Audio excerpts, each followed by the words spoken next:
అందరికీ నమస్కారం. Welcome to King Weather updates. మన రెండు తెలుగు రాష్ట్రాలను కూడా భారీ నుంచి అతి భారీ వర్షాలైతే కురుస్తూ ఉన్నాయి. ఇక మరొకసారి ఆంధ్రప్రదేశ్ మరియు తెలంగాణ రాష్ట్రాల వ్యాప్తంగా కూడా భారీ నుంచి అతి భారీ వర్షాలు కురుస్తూ ఉన్నాయన్నమాట. ఇక ఈ నేపథ్యంలోనే మనకు మరొకసారి స్కూళ్ళకు కూడా సెలవులు ఇచ్చారు రెండు తెలుగు రాష్ట్రాలను కూడా. ఇక ఈరోజు మరి కాసేపట్లో తెలంగాణలోని ఈ జిల్లాల్లో, ఆంధ్రప్రదేశ్లోని ఈ జిల్లాల్లో భారీ నుంచి అతి భారీ వర్షాలు కురుస్తాయని వాతావరణ శాఖ అయితే ప్రకటించింది. ఆ వివరాలన్నీ కూడా మీకు అందరికీ కూడా తెలియజేస్తాను. దయచేసి వీడియో చూస్తున్న ప్రతి ఒక్కరు కూడా ముందుగా వీడియోనైతే లాస్ట్ వరకు చూడండి.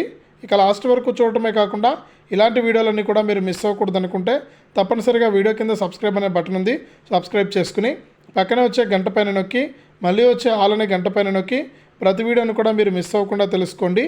ఇక లేట్ చేయకుండా మనం వివరాల్లోకి వెళ్తే, మరొకసారి ఏర్పడినటువంటి అల్పపీడనం కారణంగా పలు ప్రాంతాల్లో మనకు భారీ నుంచి అతి భారీ వర్షాలు కురుస్తాయని హైదరాబాద్ వాతావరణ కేంద్రం హెచ్చరించింది. ముఖ్యంగా చూసుకుంటే ఆసిఫాబాదు, మంచిర్యాల, భూపాల్పల్లి, ములుగు, కొత్తగూడెం, ఖమ్మం, మహబూబాబాద్ జిల్లాల్లో భారీ నుంచి అతి భారీ వర్షాలు పడతాయని ఆరెంజ్ అలర్ట్ కూడా జారీ చేసింది.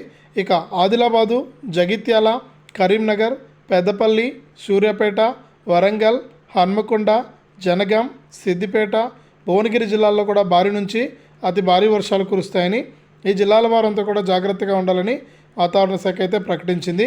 ఇక మనకు ఏపీ విషయానికి వస్తే, ఏపీ రాష్ట్ర వ్యాప్తంగా ఉత్తరాంధ్రలో కుండపోత వర్షాలు కురుస్తున్నాయి. దీంతో తాజాగా 3 జిల్లాలకు మరొకసారి అంటే ఈరోజు సెలవు ప్రకటించారు. ఇక శ్రీకాకుళం, పార్వతీపురం, అల్లూరు జిల్లాల్లోని స్కూళ్లకు సెలవు కూడా ఇచ్చారు. ఇక వర్షాలు, వరదల పట్ల జాగ్రత్తగా ఉండాలని కూడా మనకు ప్రభుత్వం అయితే మరొకసారి సూచించింది.